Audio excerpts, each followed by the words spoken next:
प्रिय विद्यार्थियों, नमस्कार। Jyotiba Phule group of education में आप सबका स्वागत है। आप को लगातार मैं छठा और सातवां पाठ इस YouTube के माध्यम से पढ़ा चुका हूँ। अब आपके सामने पाठ 8वां कार्बन और उसके यौगिक आपके सामने। कार्बन एंड इट्स कंपाउंड्स, जिसमें मैंने आपको कल बताया था कार्बन यौगिकों के बारे में कि कार्बन यौगिक अधिकांशतः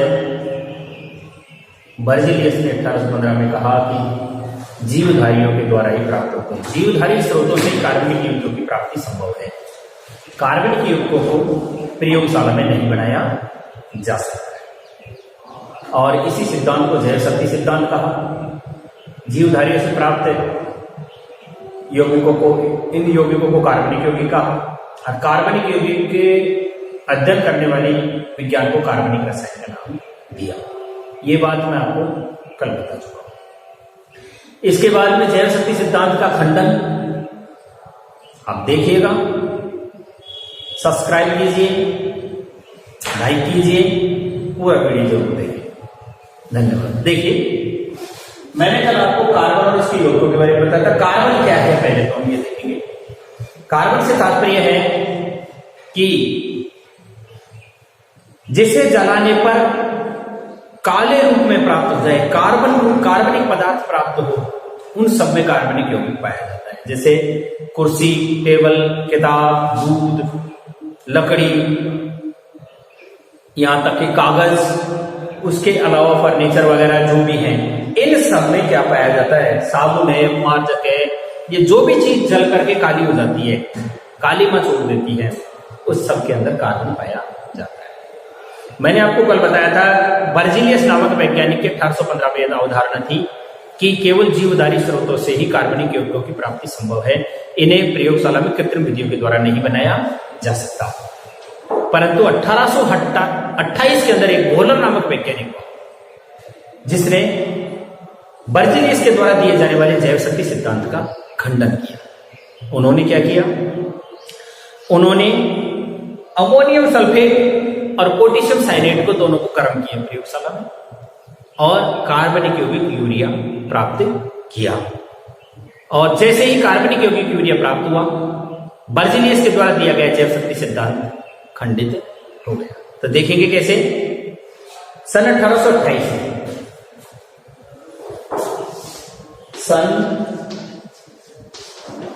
1828 में वोलर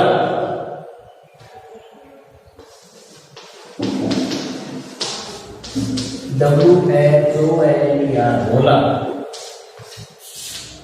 नामक वैज्ञानिक ने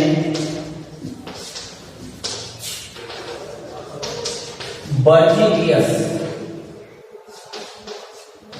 के द्वारा दिए गए जैव शक्ति सिद्धांत का खंडन किया।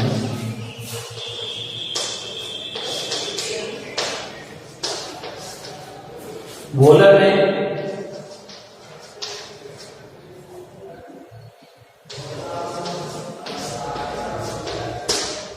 अमोनियम सल्फेट,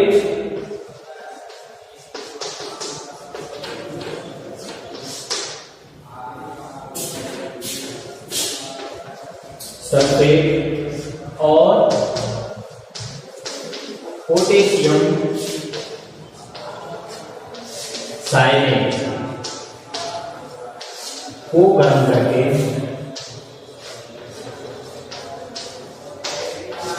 अमोनियम सल्फेट और पोटेशियम साइनेट को गर्म करके कार्बनिक यौगिक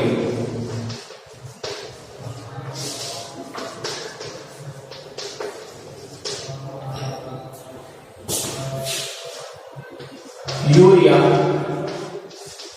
प्राप्त किया तथा जैव शक्ति सिद्धांत का खंडन किया। अब आपसे प्रश्न किया जाए कि जैव शक्ति सिद्धांत क्या है? जैव शक्ति सिद्धांत क्या है? तो आप जान गए होंगे कि बर्जेलियस ने 1815 में अवधारणा दी थी कि कार्बनिक यौगिकों को केवल जीवधारी स्रोतों से प्राप्त किया जा सकता है, कृत्रिम विधियों के द्वारा प्रयोगशाला में इसे नहीं बनाया जा सकता। यही सिद्धांत क्या कहलाता है? जैव शक्ति सिद्धांत के नाम से जाना जाता है। परंतु वोलर नामक वैज्ञानिक ने 1828 में कृत्रिम विधियों के द्वारा प्रयोगशाला में अमोनियम सल्फेट और पोटेशियम साइनाइड को गर्म करके और क्या प्राप्त कर लिया? कार्बनिक यौगिक यूरिया प्राप्त कर लिया। तो क्या हो गया? जैव शक्ति सिद्धांत का खंडन हो गया। हम जैसे इसका एग्जाम्पल NH4 का होल ट्वाइस SO4, ये तो हो गया क्या? Ammonium sulphate. Potassium cyanide KCNO, क्या हो गया ये? KCNO। ये क्या हो गया? Potassium cyanide. जैसे इसको क्या किया, मैंने ये डेल्टा का निशान लगा दिया, इसका निशान है ये गर्म करना, इसका निशान है गर्म। इसको हमने गर्म किया, गर्म करते ही क्या हुआ? सबसे पहले K2SO4 बना। क्या बना? K2SO4 प्लस, अब शेष क्या रह गया? देखो K2 हो गया, SO4 आ गया, क्या बच गया हमारे सामने? 2NH4CnO। क्या बच गया? 2NH4CnO। यानी इनका नाम लिख देंगे हम। ये तो हो गया ammonium sulphate, ammonium sulphate plus potassium cyanide. क्या है? Potassium cyanide. Ammonium sulphate plus potassium cyanide क्या बन गया? पोटेशियम सल्फेट बन गया। पोटेशियम सल्फेट बन गया प्लस में क्या बन गया?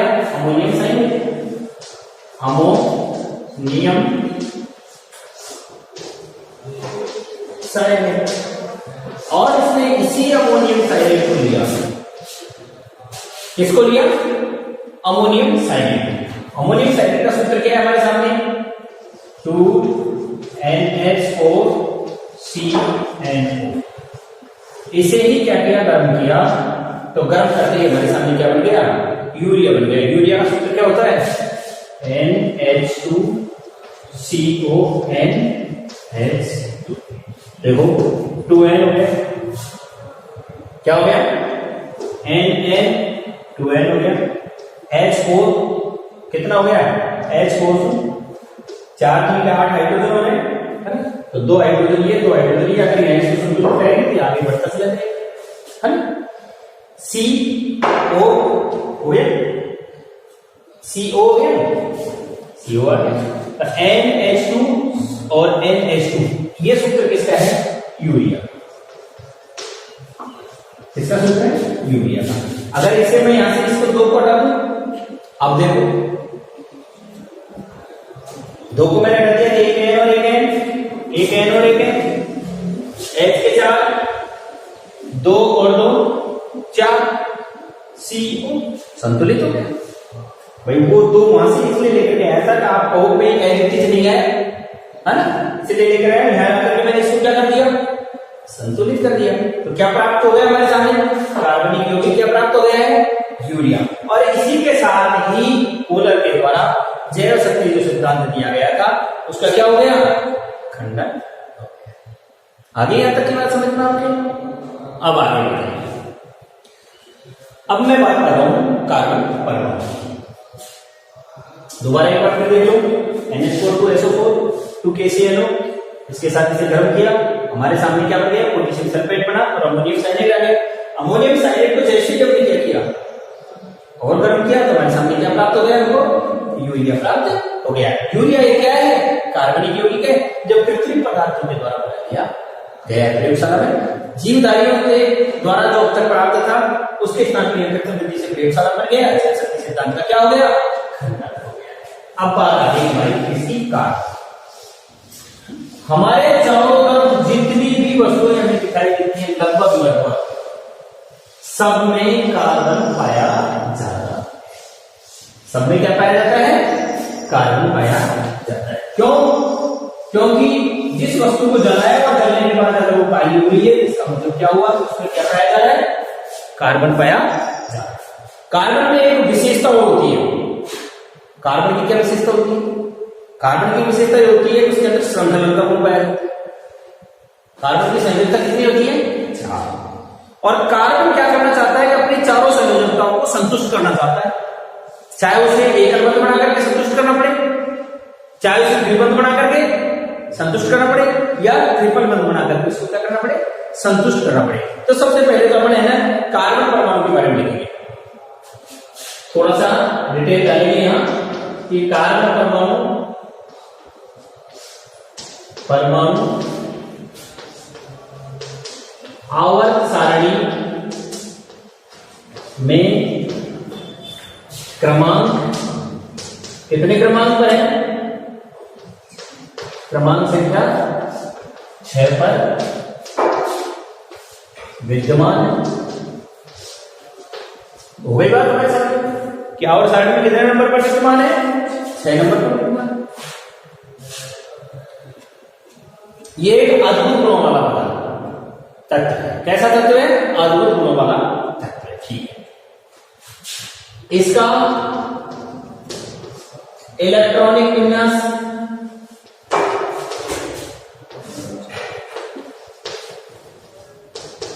कैसा है, इलेक्ट्रॉनिक विन्यास 1s2 2s2 2p2 है।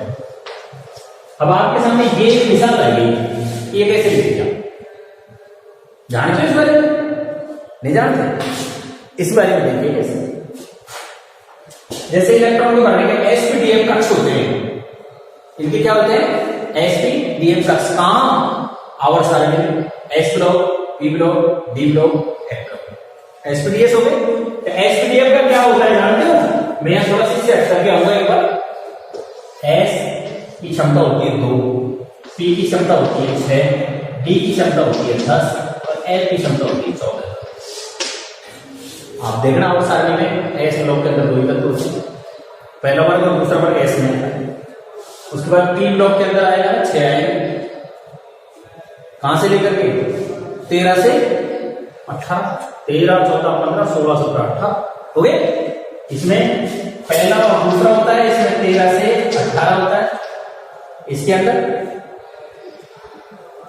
3 से 12 होता है, और इसके अंदर है 14, कौन सा, लेंथ आ गया होगा समझ में ये बात, sp-df का जान गए। अब इसके भरने का क्रम होता है कि कौन सा तत्व कहां किस में जाएगा। इसके लिए इलेक्ट्रॉन की गति करने की सारणी बनाते हैं, 1s, उसके बाद में 1 के बाद क्या आएगा, 2 आएगा, 2s, 2 आते ही क्या हो जाएगा, 2p आ जाएगा, 3s, 3p, 3d आ जाएगा, 3 आते d आ जाएगा, तो तीसरा d है, s, p, d, f, a, 2, 3 आ जाएगा। समझ गए होंगे, ये s के साथ s है, 2 आते ही आ जाएगा, p आ गया, 3 आते ही आ गया, d आ गया, 4 आते ही आ जाएगा, 4s, 4p, 4d, 4 क्या आ गया भाई, f आ गया। आगे भी सीधा चलते जाओगे, अब f से ज्यादा बढ़ता ही नहीं क्योंकि 4 ही था हमारे पास। हम यहाँ लिख देंगे 5s, 5p, 5d और 5s, और आगे क्या लिखते जाओ, मत लिखो भैया ना, अपन को इतना ही समझ रहा है। इनका जो क्रम होता है ना वो इस तरह से होता है। अब यहाँ कहीं आ जाते हैं, क्या आ जाता है यहाँ पर 6 से S आ जाता है, यहाँ 6P हो जाता है, यहाँ 6 से D हो जाता है, यहाँ 6 से F हो जाता है। कहने का मेरा मतलब ये है, इससे कौन सा कट जाएगा, इससे ये कट रहा है, इससे ये कट जाएगा, इससे ये कट जाएगा, आगे बढ़ते चले जाएंगे। यहां से इलेक्ट्रॉन जाता है क्रम बढ़ने, यहां आने के बाद पुनः लौटता है, ये बढ़ने का क्रम है। क्या करने का, इलेक्ट्रॉन विन्यास लिखने का बढ़ने का क्रम, या कोई यूं मानो तो गति कर दो, ठीक है। अब मैंने आपको लिखा 1s2 तो ये परमाणु क्रमांक होते हैं, उतने ही इलेक्ट्रॉन होते हैं। कितने होते हैं, परमाणु क्रमांक होते हैं ना, उतने ही इलेक्ट्रॉन होते हैं। अपन कार्बन का ले लें, कार्बन का होता है 6, कितने इलेक्ट्रॉन है उसमें, 6।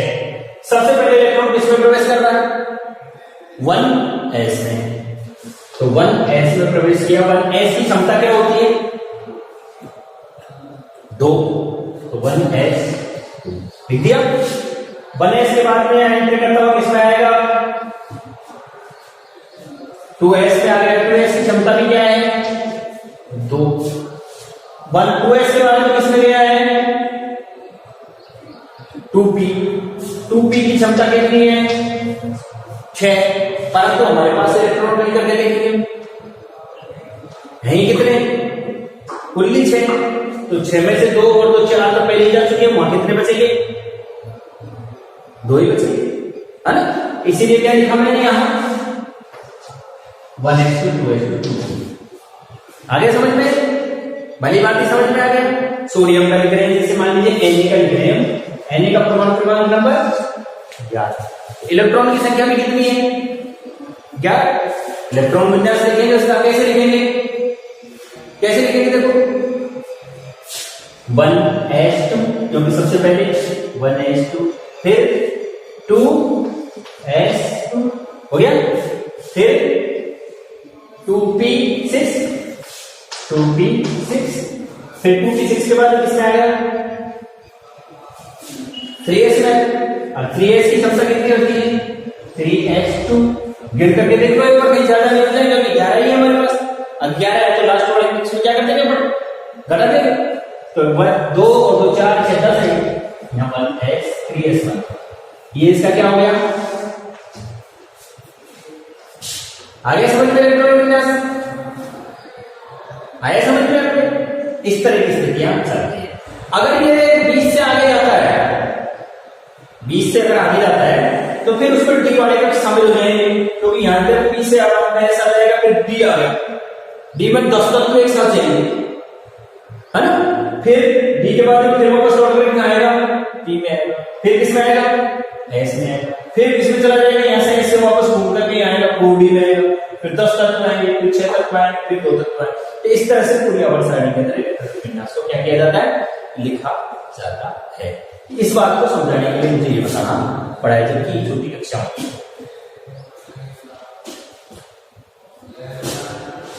ठीक है।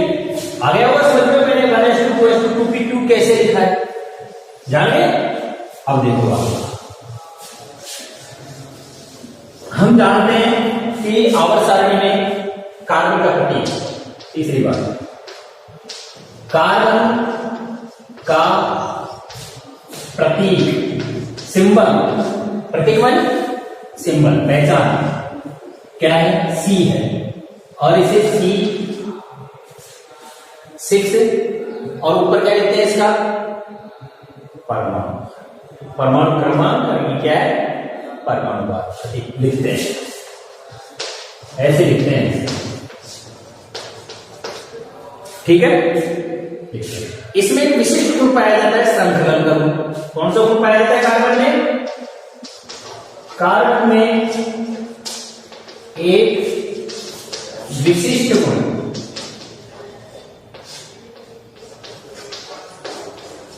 क्या होता है, श्रृंखलन का, अर्थात ये जुड़ करके और लंबी पूरी क्या बना लेते हैं, श्रृंखला बना लेते हैं। इस साल परीक्षा में यही प्रश्न पूछा गया था कि श्रृंखलन किसे कहते हैं।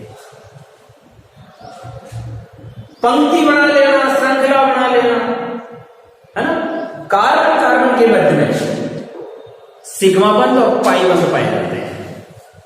क्या? कार्बन सिग्मा बंध, इसको तो बोलते हैं सिग्मा, कार्बन सिग्मा तथा पाई बंध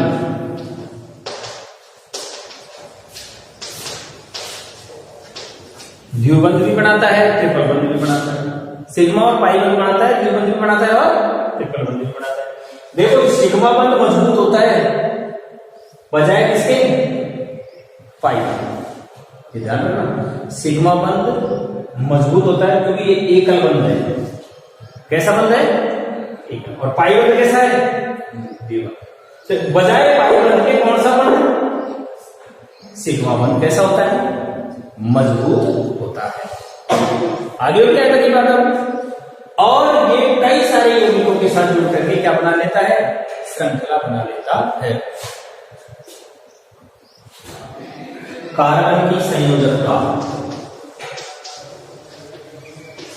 कार्बन की संयोजकता, संयोजकता किसे कहते हैं? बाह्यतम कोश में उपस्थित इलेक्ट्रॉनों की संख्या क्या करती है? संयोजकता का वैलेंसी का निर्धारण। कार्बन की संयोजकता कितनी है? कितनी है? कार्बन की संयोजकता 4 होती है। यह आपके सामने क्या आती जा रही है? कार्बन की विशेषता आती जा रही है। क्या आती जा रही है? कार्बन की विशेषता है ना। तो कार्बन की क्या नाम से संयोजकता 4 होती है? ये अपनी चारों संयोजकताओं को संतुष्ट करने के लिए यह अपनी चारों संयोजकता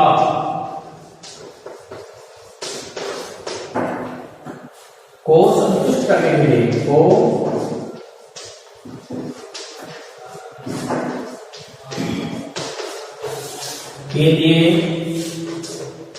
एकल बंध, द्विबंध तथा त्रिबंध का निर्माण करता है।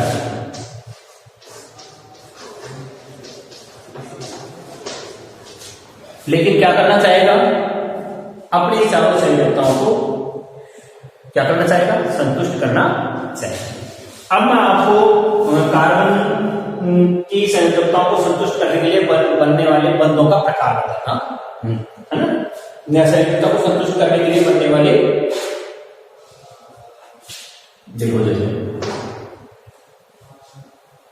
पूरे को हटा देता हूं मैं एक बार, ऊपर से लेकर के आएंगे ताकि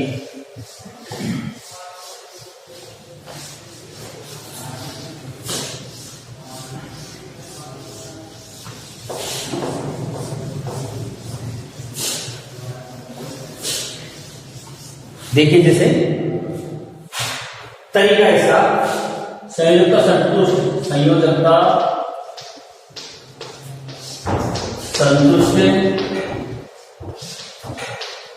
करने के प्रकार कौन कौन से हैं? पहला प्रकार नंबर 1, पहला है कि 4 एकल संयोजी परमाणु से, 4 एकल संयोजी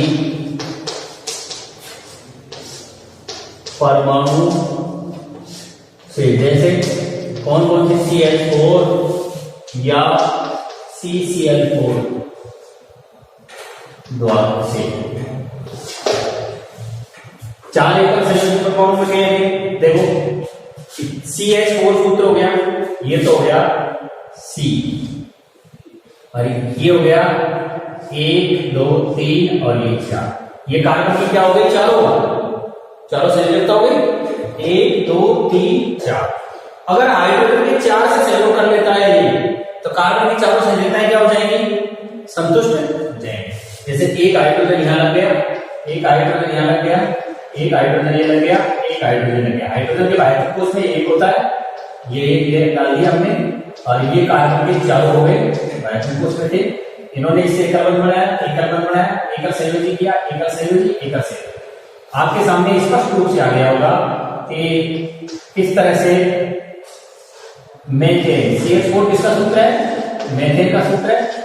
हो गई संयोजकता चारों, अब गिन करके देखो, कार्बन अपनी संतुलित बाह्य कोश में 8 इलेक्ट्रॉन कर दिए नीचे, 1 2 3 4 5 6 7 और 8 हो गए। इस तरह से इसमें क्या है, ये मेथेन इलेक्ट्रॉन बिंदु संरचना। यहां लिख देता हूं मैं CH4 मेथेन, क्या नाम है इसका, मेथेन की इलेक्ट्रॉन बिंदु संरचना।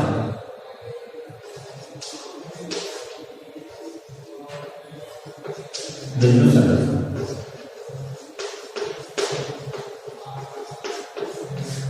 ये किसकी इलेक्ट्रॉन बिंदु संरचना आ गई आपके सामने, मेथेन की इलेक्ट्रॉन बिंदु संरचना। बाह्य कोश में 8 इलेक्ट्रॉन रखे इसने, एकल संयोजी द्वारा हो गया। CCl4 का देखो, ये तो हो गया जैसे कार्बन, और ये कार्बन की चारों संयोजकताएं। क्लोरीन के बाह्य कोश में कितना होता है, 7, उसको कितने चाहिए, एक एक चाहिए।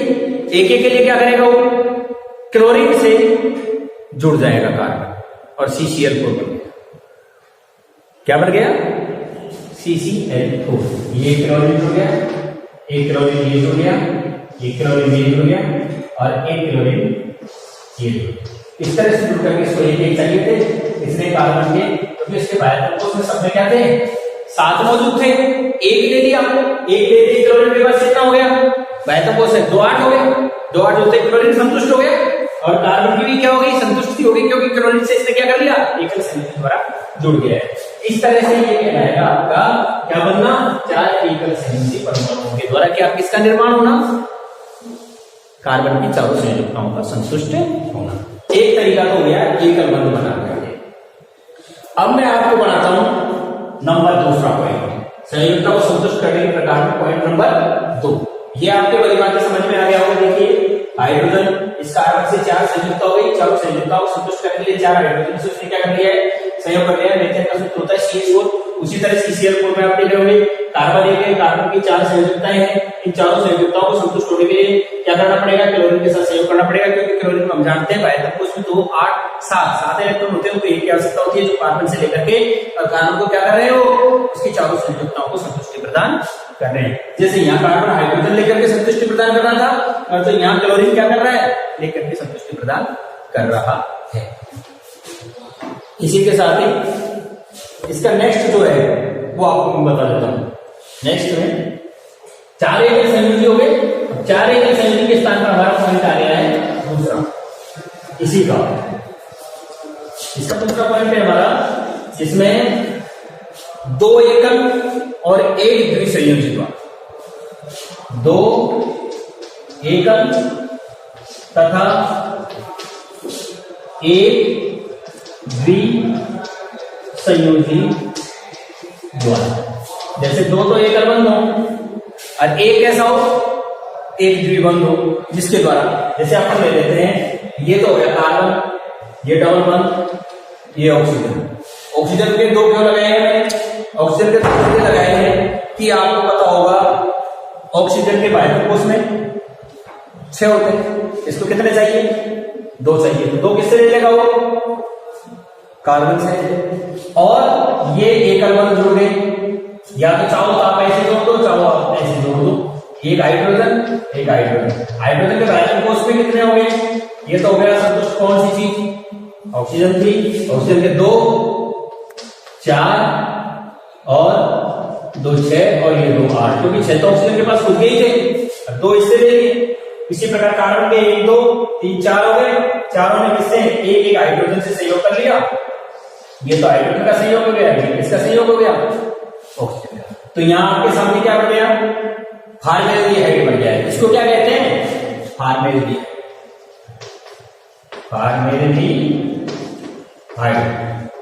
ये फार्मेल्डिहाइड, फार्मेल्डिहाइड ने 2 एकल बनाए, ये दोनों एकल हैं, और 1 द्वि है, द्विसंयोजी के द्वारा कार्बन अपनी चारों संयोजकताओं को क्या कर रहा है, संतुष्टि प्रदान कर रहा है।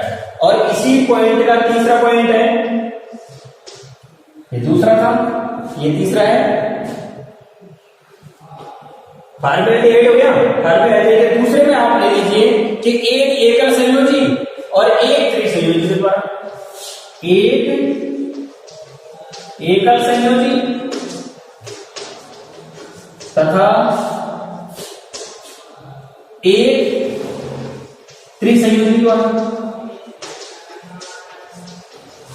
यानी एक तो एकल बंध हो और एक ऐसा हो त्रिया बंध हो। कार्बन की चारों संयुक्ताएं कैसी हो गई है? संतुष्ट हो गई है, जिसको हम बोलते हैं जैसे हाइड्रोजन साइनाइड में लेते हैं। किसमें लेते हैं हम? Hydrogen cyanide. हाइड्रोजन साइनाइड का सूत्र हो गया H सिंगल बंध C ट्रिपल बंध N। ये सूत्र होता है। संतुष्टि अपने आप आपको दिखाई दे रही होगी। ये तो कार्बन हो गया, कार्बन से ये बाह्य कोश में कार्बन के कितने हो गए? 4 हो गए। 1 2 3 और 4। ये इससे तो एक बंध हो जा रहा, तो कौन सी चीज जुड़ गई है? हाइड्रोजन जुड़ गई है। और नाइट्रोजन, नाइट्रोजन के जानते हो क्या होता है? नाइट्रोजन के बाह्य कोश में परमाणु क्रमांक संख्या कितनी होती है नाइट्रोजन की? 7। बाह्य कोश में 5। तो 5 के लिए ये तो रह गए 2 और ये 3 ने क्या कर दिया? इससे संतुष्ट कर दिया। तो 5 और 3 8, इससे नाइट्रोजन भी क्या हो गया है? संतुष्ट हो गया। और कार्बन के 3 और 3 6 2 8, कार्बन भी क्या हो गया? संतुष्ट हो गया। और हाइड्रोजन भी संतुष्ट हो गया। हाइड्रोजन में कितने चाहिए? तो H2 होता है। यहाँ संयोग कर लियो, ये संतुष्ट। कार्बन 3 और 3 6 2 8, कार्बन संतुष्ट। नाइट्रोजन के 5 और 3 नाइट्रोजन, तीनों संतुष्ट हो गए। इसलिए ये कहलाता है एक एकल संयोजी तथा एक त्रिसंयोजी के द्वारा क्या होना? संतुष्टि प्रदान करना। और इसी का चौथा पॉइंट, इसी का चौथा पॉइंट में क्या है? इसी का चौथा पॉइंट में है कि दो द्विआबंध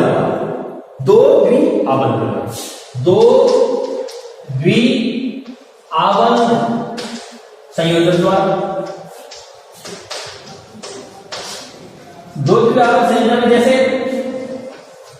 कार्बन डाइऑक्साइड, कार्बन की 4 हो गई तो कार्बन हो गया।